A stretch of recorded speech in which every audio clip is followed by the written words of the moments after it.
Bonjour, on est le 20 juillet 2026 et je commence une série de Bible Study.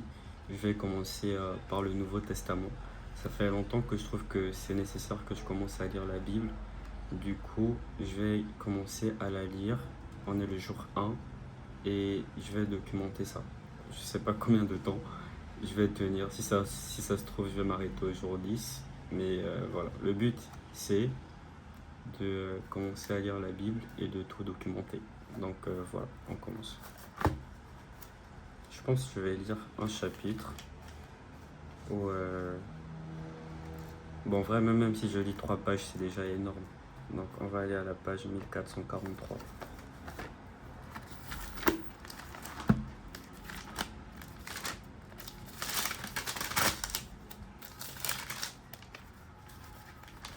« 1459, 1400.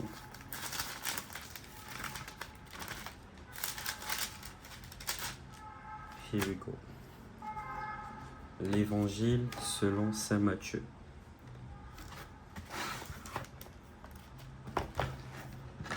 L'inauguration du royaume des cieux.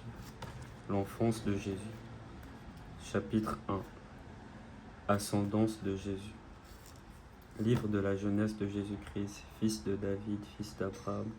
Abraham engendra Isaac, Isaac engendra Jacob, Jacob engendra Judas et ses frères. Judas engendra Pharez et Zara de Tamar. Pharez engendra Esrom, Esrom engendra Aram, Aram engendra Aminadab, Aminadab engendra Nasson, Nasson engendra Salmon, Salmon engendra Bouz de Rahab, Bouz engendra Jobed de Ruth, Jobed engendra Jessé, Jessé engendra le roi David, David engendra Salomon de la femme d'Uri, Salomon engendra Roboam, Roboam engendra Abia, Abia engendra Asa, Asa engendra Josaphat, Josaphat engendra Joram, Joram engendra Osias, Osias engendra Joatam, Joatam engendra Ajas, Ajas engendra Ézéchias, Ézéchias engendra Manassé, Manassé engendra Amon, Amon engendra Josias, Josias engendra Jéconias et ses frères. Ce fut alors la déportation de Babylone. Après la déportation à Babylone, Jéconias engendra Zalatiel, Zalatiel engendra Zorobabel, Zorobabel engendra Abiud, Abiud engendra Eliakim, Eliakim engendra Azor, Azor engendra Zadok, Zadok engendra Hakim, Hakim engendra Eliud, Eliud engendra Éléazar, Éléazar engendra Matan, Matan engendra Jacob, Jacob engendra Joseph, l'époux de Marie, de laquelle naquit Jésus que l'on appelle Christ. Le total des générations est donc d'Abraham à David, 14 générations. De David à la déportation de Babylone, 14 générations. De la déportation de Babylone au Christ, 14 générations. Joseph assume la paternité légale de Jésus. Or, telle fut la jeunesse de Jésus-Christ. Marie, sa mère, était fiancée à Joseph. Or, avant qu'ils eussent mené vie commune, elle se trouva enceinte par le fait de l'Esprit Saint.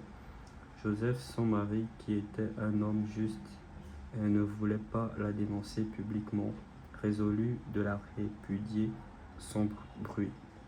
Alors qu'il avait formé ce dessein, voici que l'ange du Seigneur lui apparut en songe et lui dit : Joseph, fils de David, ne crains pas de prendre chez toi Marie, ta femme, car ce qui a été engendré en elle vient de l'Esprit Saint.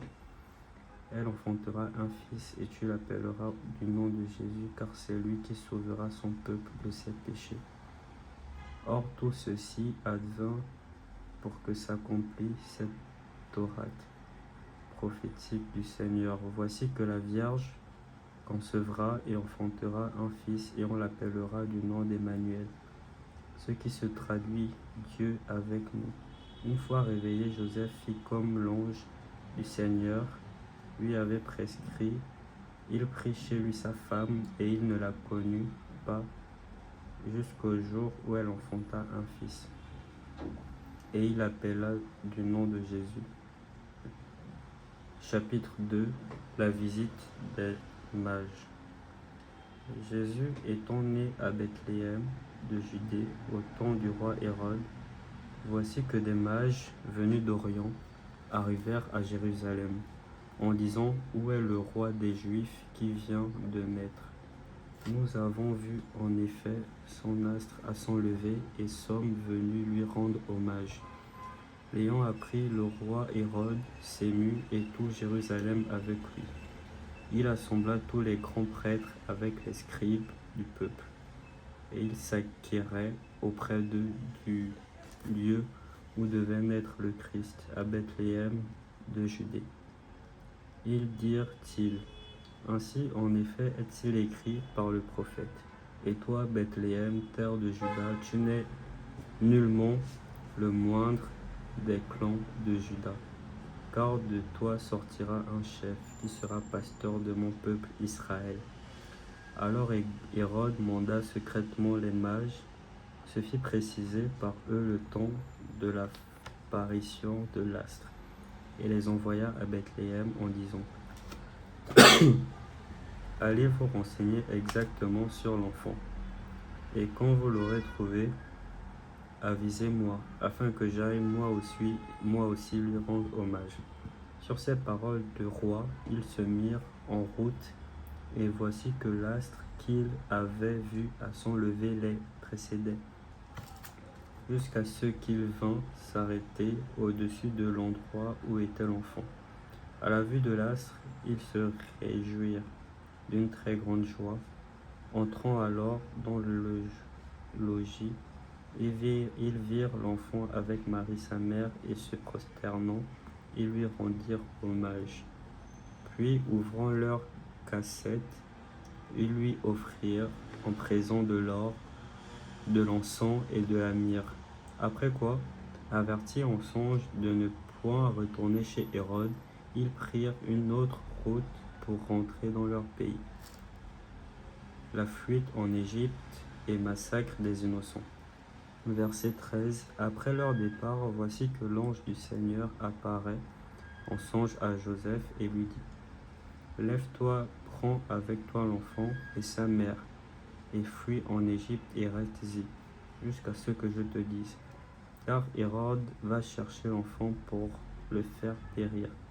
Il se leva, prit avec lui l'enfant et sa mère de nuit et se retira en Égypte. Et il resta là jusqu'à la mort d'Hérode pour que s'accomplisse cet oracle prophétique du Seigneur. D'Égypte j'ai appelé mon fils. Chapitre 16. Alors Hérode, voyant qu'il avait été joué par les mages, fut pris d'une violente fureur et envoya mettre à mort dans Bethléem et tout son territoire tous les enfants de moins de 2 ans. D'après de temps qu'il s'était fait préciser par les mages, alors s'accomplit l'oracle du prophète Jérémie. Une voix dans Rama s'est fait entendre, pleure et longue plainte.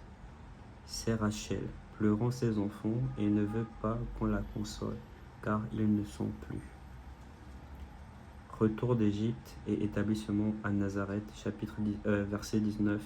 Quand Hérode eut cessé de vivre, voici que l'ange du Seigneur apparaît en songe à Joseph en Égypte et lui dit: Lève-toi, prends avec toi l'enfant et sa mère, et mets-toi en route pour la terre d'Israël, car ils sont morts ceux qui en voulaient à la vie de l'enfant.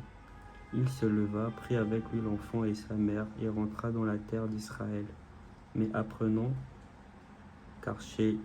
qu'Archélaüs régnait sur la Judée, à la place d'Hérode son père, il craignit de s'y prendre. Averti en songe, il se retira dans la région de Galilée et vint s'établir dans une ville appelée Nazareth pour que s'accomplît l'oracle des prophètes. Il sera appelé Nazoréen. Fin du chapitre 2.